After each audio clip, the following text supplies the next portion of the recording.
Chayei Sarah. From the text in the next Torah portion, Chayei Sarah, we will learn about how the text itself points to Mashiach, how the relationship between Avraham and Sarah points to the connection between the spirit and the body, how Sarah's tomb points to the resurrection, how Sarah herself points to the resurrection, and about how Rivka's arrival and marriage to Yitzhak allude to Yerushalayim and the second coming. We will also learn about random and fun explanations to verses. It says in Genesis 23 verse 1, "And Sarah was 107 and 20 years old. These were the years of the life of Sarah." The opening verse of Chayei Sarah literally means, "And the life of Sarah was 100 years and 20 years and 7 years." The years of the life of Sarah. The way this is written is strange, as the Torah usually writes the age of people who died like this, "And Sarah lived 127 years."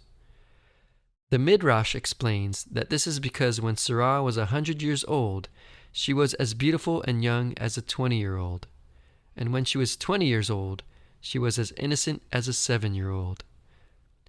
Another explanation is that it's written this way so that the first 4 words in the first verse of this Torah portion, in Hebrew, spell out the name of Mashiach, albeit the letters are not in order.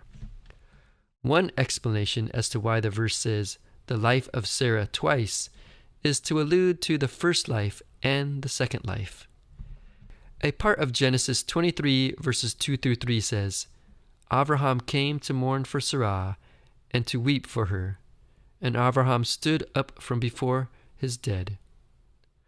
The mystics compare the union of Avraham and Sarah to the union of the spirit and the body.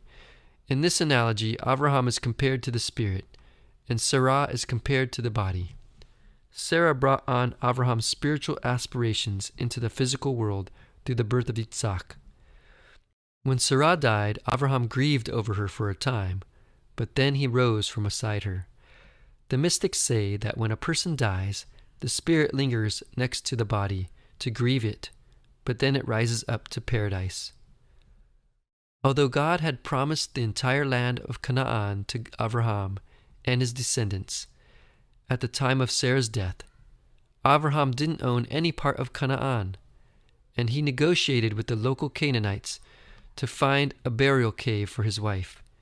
He found a cave in Hebron called Machpelah, and even today Jews regard this cave as a holy site. Avraham bought this plot of land because he believed in the resurrection of the dead. Avraham believed that in the world to come he would be reunited with Sarah, just as the soul is reunited with the body in the resurrection.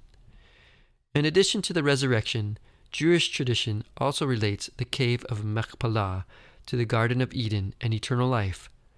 The rabbis believed that Avraham chose the cave because he discovered that the field which the cave was on was a portal to the Garden of Eden. One source even states that Avraham discovered Adam and Eve entombed inside the cave. Avraham recognized the spiritual presence of the Garden of Eden, but Ephraim the Hittite recognized no such thing. This explains why Avraham was willing to purchase the cave at any price. Tradition says that the resurrection will begin with those who are buried in the cave of Machpelah, as it says in Pirkei Mashiach Bet HaMidrash 3:73 and 74. In that hour, Messiah goes up and brings glad tidings to those who sleep in Machpelah, and says to them, "Avraham, Yitzhak, and Yaakov, rise. Enough, you have slept." And they reply and say, "Who is this who removes the dust from over us?" And he says to them, "I am Messiah of the Lord. Salvation is near. The hour is near." And they answer, "If it really is so, go and bring the tidings to Adam, the first man, so that he should rise first." In that hour they say to Adam, the first man, "Enough, you have slept." Sarah is the mother of our faith, and in turn, Sarah is the mother of our reward for our faith, the resurrection.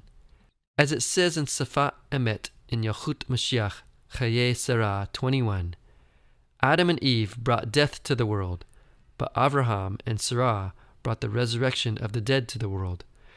Because Avraham and Sarah had no offspring at first, they were as good as dead. But then they believed that God was someone who gives life to the dead and calls into being that which does not exist. As it says in Romans 4, verse 17 through 19, God gave them the gift of a son, and in turn, the Messiah, the opening of the gates of Eden, and eternal life. In Genesis 24, verse 67, it says, "And Yitzhak brought her into his mother Sarah's tent, and took Rivkah, and she became his wife, and he loved her. And Yitzhak was comforted after his mother's death." Before Rivkah arrived, Yitzhak mourned over the loss of his mother, and Sarah's tent stood empty and forgotten.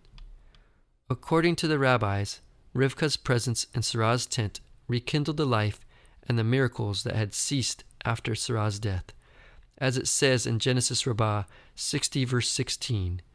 And so Yitzhak saw her following his mother's footsteps.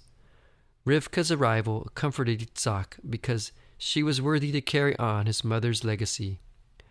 It says in Ecclesiastes Rabbah 1, verse 10, "Before he caused the sun of Sarah to set, he caused the sun of Rivkah to rise." Sarah's tent points to Yerushalayim. When the Messiah returns and gathers everyone from exile, the miracles of God's presence will be restored, and the sorrows of exile will be forgotten, as it says, "Thus Yitzhak was comforted after his mother's death."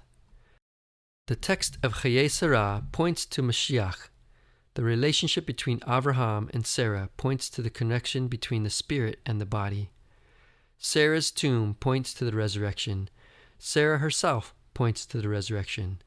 Rivkah's arrival and marriage to Yitzhak alludes to Yerushalayim and the second coming.